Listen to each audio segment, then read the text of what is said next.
जय श्री राम। आज की कथा बहुत ही अद्भुत है। अयोध्या धाम में जिस समय वनवास काल चल रहा था, भैया भरत नंदीग्राम में निवास करते। एक दिन अद्भुत घटना घटी। महाराज भरत देखते हैं कि आश्रम में नंदीग्राम में मांडवी पधारी है। मांडवी जी को सामने देखकर भरत भैया तो अवाक रह गए। बोल उठे, मांडवी तुम यहां? हाँ नाथ, क्षमा करना, आपके आज्ञा के बगैर ये दासी आपके कुटिया में प्रवेश कर गई। हे नाथ, रहा नहीं गया, इसलिए बिना आज्ञा चली आई। भरत जी बोल उठे, अरे मांडवी, पति पत्नी के बीच में आज्ञा कहां से आ गई? जो कुछ भरत का है सर्वस्व तुम्हारा है, संपूर्ण पे तुम्हारा अधिकार है, फिर आज्ञा कहां से आ गई? नहीं नाथ, अगर संपूर्ण पे मेरा अधिकार होता तो आज आप अकेले यहां तपस्या नहीं कर रहे होते। मैं तो ये जानना चाहती हूं कि मांडवी से गलती क्या हो गई। हे नाथ, मेरा अपराध क्या है जो आपने इस तप के नाम पर मेरा त्याग कर दिया है? अरे मेरी बड़ी बहन जानकी जी, देखिए, सरकार के श्री चरणों में सेवा देने के लिए 14 वर्ष का वनवास स्वीकार कर लिया और आप मुझे भूल गए। हे नाथ, आप आज्ञा दें, मैं आपके साथ ये जो भी व्रत धर्म आप कर रहे हैं पूरी निष्ठा के साथ आपके साथ कंधे से कंधा मिला करके 14 वर्ष तक मैं भी नंदीग्राम में निवास करना चाहती हूं। भरत जी मांडवी जी की बात सुनकर अवाक रह जाते हैं। कहते हैं, हे देवी, यदि तुम सच में भरत जी का साथ देना चाहती हो तो मैं तुमसे एक ही निवेदन करना चाहूंगा, एक ही आग्रह करना चाहूंगा। तब तक मांडवी बोल उठी, हे आर्य, निवेदन कैसा, आदेश करिए ना। भरत भैया बोले कि देवी देखिए, ये अवस्था ऐसी है, परिस्थिति ऐसी है, समय ऐसा है कि संपूर्ण दायित्व जो है भरत के कंधे पे आ गया है और देवी मैं संपूर्ण दायित्व को निभा नहीं पा रहा हूं। हे नाथ, ऐसा कैसे करती हैं? ऐसा कौन सा कार्य रह गया जो आप नहीं कर पा रहे हैं? मुझे बताइए।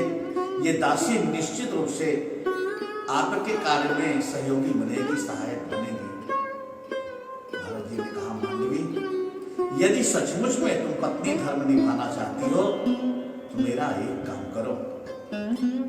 मैं यहाँ निर्जन स्थल पे नंदीग्राम में तपस्या कर रहा हूँ, राघवेंद्र सरकार के श्री चरणों में नत हो करके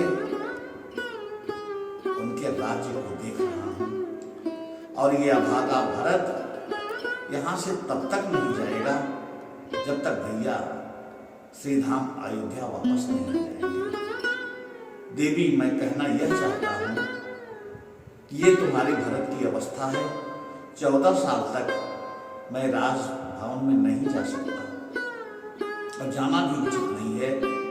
भैया कुछ काट पे सोए, कंकड़ पत्थर में चले, बन बन भटके और ये भरत राजमहल में जाए, यह उचित नहीं है देवी, मेरी आत्मा नहीं कह रही है।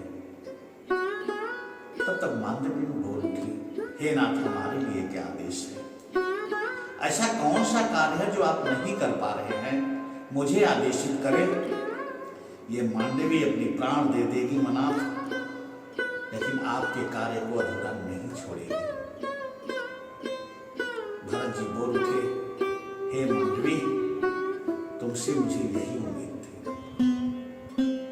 देखो, मां कौशल्या अम्बा के इकलौते पुत्र हैं श्री राम जी, आज उनके साथ है नहीं। अम्बा बड़ी दुखी हैं और सच पूछो तो सेवा मुझे देनी चाहिए, लेकिन देखिए विधाता का खेल कि मैं चाह कर भी राजभवन नहीं जा सकता। कौशल्या अम्बा का सेवा नहीं कर पा रहा हूं, इसका ग्लानि है, इसका दुख है मुझे। हे देवी, सचमुच में यदि मेरे कार्य को बांटना चाहती हो, मेरे दुख में सहयोगी होना चाहती हो, एक ही काम कर दो, आप राजभवन लौट जाओ और अपने सुख दुख की चिंता छोड़ करके केवल और केवल कौशल्या अम्बा के श्री चरणों में अपने आप को समर्पित कर दो। ये अभागा भरत राजभवन नहीं जा सकता तो क्या हुआ, आप तो मेरी अर्धांगिनी हैं, आप तो जा सकती हैं। इस सेवा धर्म को निभा दीजिए देवी, आपका बड़ा उपकार होगा। मांडवी की आंखों में आंसू, हे नाथ क्षमा करना मुझे, मैं आपकी इस भावना को समझ नहीं पाई। सेवा तो हम सभी करते हैं, सुधि भी करती है, उर्मिला भी देती है सेवा, लेकिन मैं वचन देती हूँ नाथ, जब तक आप राजभवन में नहीं आएंगे रघुनंदन राघव के साथ, आपकी ये दासी आपकी उम्मीदों पे खरा उतरेगी। कौशल्या अम्बा की सेवा में ये दासी कहीं भी पीछे नहीं रहेगी, और आप की इच्छा जो थी वो मैं समझ गई।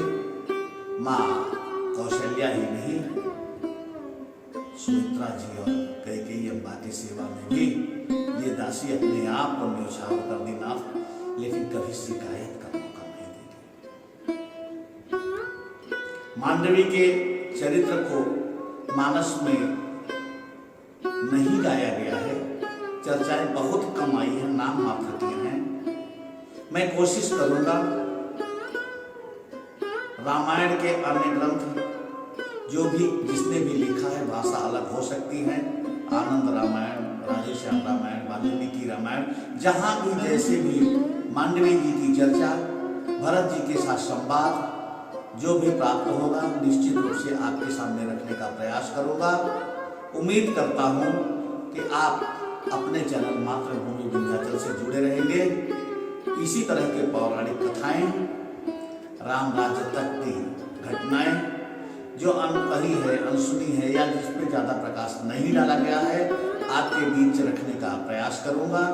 साथ में एक चीज और, एक निवेदन है आप लोगों से, जो लोग श्रीधाम अयोध्या आना चाहते हैं तो राघवेंद्र कृपा से राम जन्मभूमि के श्री भरत महल में वर्तमान समय में दास का निवास है। आप सभी का स्वागत है, वंदन है, अभिनंदन है।